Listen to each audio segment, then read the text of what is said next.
প্রিয় দর্শক বন্ধু, আমাদের সাপ্তাহিক গল্পের আসরে আপনাদের স্বাগত জানাই।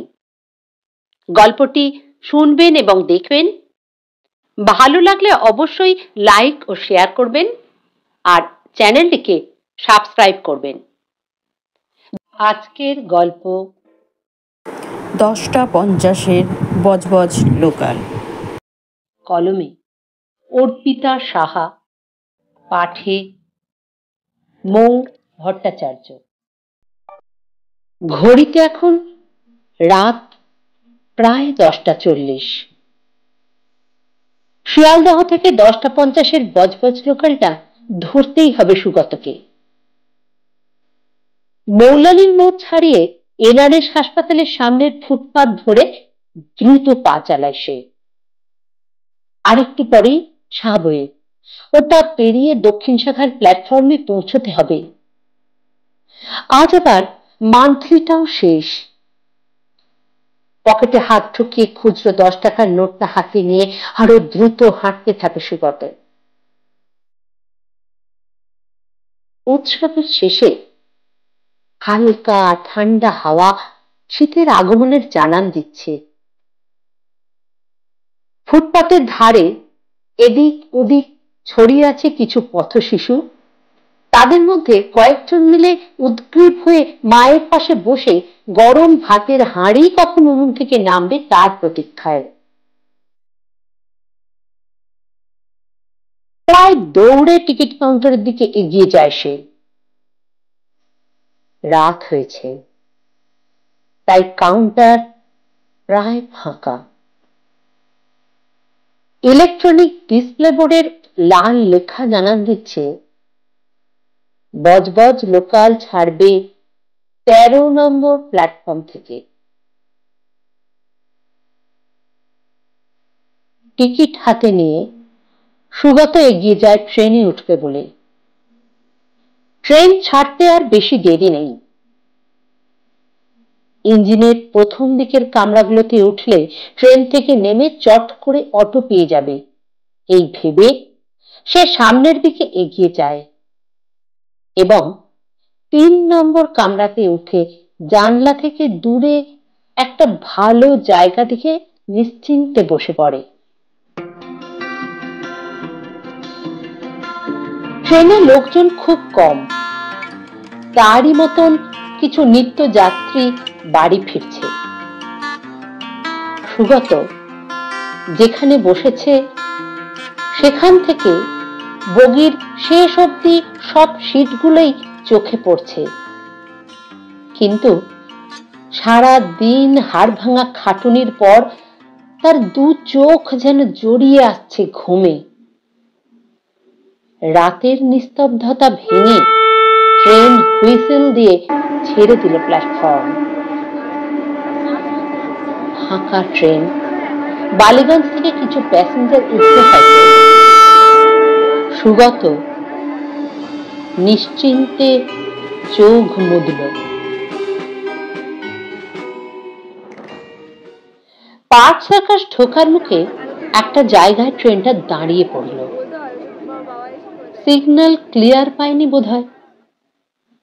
ট্রেন থামতেই সুগতর ঘুমটা গেল ভেঙে।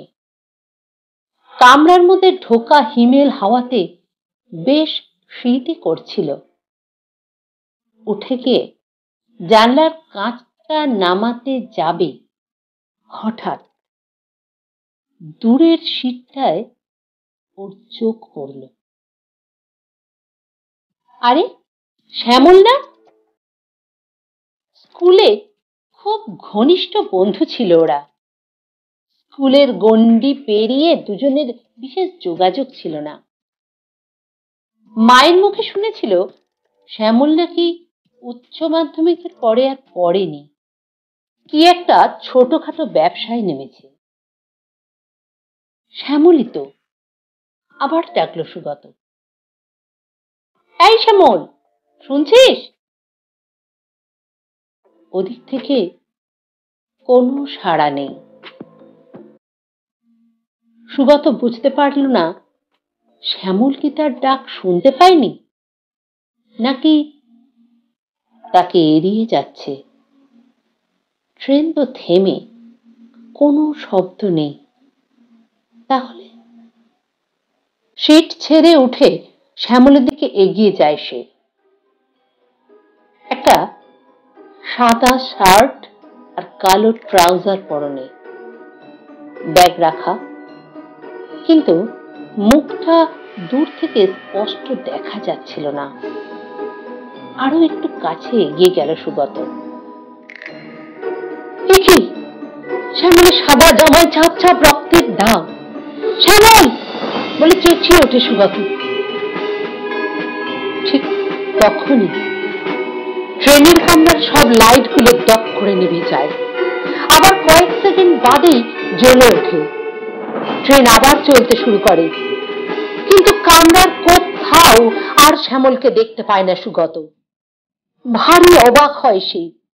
তন্ন তন্ন করে সারা কম্পার্টমেন্ট খুঁজেও আর চোখে পড়ে না শ্যামলকে তার। নিজের সিটে ফিরে ভাবতে থাকে সুগত, এতটা ভুল দেখল সে। ট্রেন সন্তোষপুর স্টেশনে ঢুকছে। ট্রেন থেকে নেমেই অটো ধরতে হবে, তাই একেবারে কামরার দরজার কাছে এগিয়ে যায় সে। ট্রেন থামতেই অটোর লাইনের দিকে ছোটে সে, কারণ রাতে অটো বেশ কম, তুলনায় ট্রেনের প্যাসেঞ্জার বেশি। দৌড়ে গিয়ে লাইনে দাঁড়িয়ে সামনে ড্রাইভারের পাশের সিটটা পেয়ে যায় সুগত।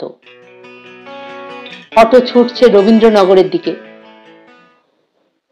হঠাৎ সামনের লুকিং গ্লাসের দিকে চোখ পড়তেই নিজের চোখে বিশ্বাস করতে পারে না সে। পেছনের সিটে শ্যামল বসে, যেন ওর দিকেই তাকিয়ে আছে। শ্যামলের সাদা জামায় চাপ চাপ রক্ত। মাথাটা কেমন ঘুরে ওঠে সুগতর। হঠাৎ অটো ড্রাইভারের ডাকে হুঁশ ফেরে ওর। দাদা নামুন, রবীন্দ্রনগর এসে গেছে। অটোর পেছনের সিটে কেউ নেই, সকলেই নেমে গেছে। ভাড়া মিটিয়ে বাড়ির দিকে পা বাড়ায় সুগত। মনটা কেমন খচখচ করছে তার। দুবার ওভাবে শ্যামলকে দেখতে পেল সে। আজকে সে অসুস্থ, মতিভ্রম হলো তার। বাড়িতে এসে কলিং বেল বাজাতেই মা এসে দরজা খুলে দেয়। কি রে বাবু, ফোন করছি কতবার, তুলছিস না কেন? চিন্তা হচ্ছিল, অনেক রাত হলো। পকেটে হাত দিয়ে দেখে সত্যি 5টা মিস কল হয়ে আছে মায়ের। একটাও শুনতে পায়নি সে। আজ কি সুগত অসুস্থ? ওর চিন্তাশীল মুখাবয়ব চোখ এড়িয়ে যায় না মায়ের। কি হয়েছে বাবু? তুমি খাবার দাও টেবিলে, আমি ফ্রেশ হয়ে আসি, বলছি তোমায়। ওয়াশরুমে ঢুকে আজ স্নান করে ফেলে সুগত। শরীরটা ভারী ক্লান্ত লাগছে আজ। ফ্রেশ হয়ে নিজের ঘরে ঢুকে একটা সিগারেট ধরায়। মা ডাকছে, খেতে আয় বাবু, টেবিলে খাবার দিয়েছি। হঠাৎ ঘরের কোণে সেন্টার টেবিলের নিউজ পেপারে চোখ পড়ে তার। আজকাল কাজের চাপে পেপারও ঠিক করে পড়ে উঠতে পারে না সে। পেপারটার প্রথম পাতার বাম দিকের কোণে ছোট্ট বক্স করে রাখা একটা খবরের চোখ আটকে যায় তার। কাল গভীর রাতে পার্ক সার্কাস স্টেশনের কাছে এক ব্যক্তি ট্রেন লাইন পেরোতে গিয়ে ট্রেনে কাটা পড়েন। তার নাম শ্যামল সরকার, বয়স 30, বাড়ি সন্তোষপুর। হাত থেকে সিগারেটটা খসে পড়ে সুকান্তর। হঠাৎ বাইরে যেন একটা পেঁচা ডেকে ওঠে। রাতের নিস্তব্ধতা খান খান হয়ে যায়।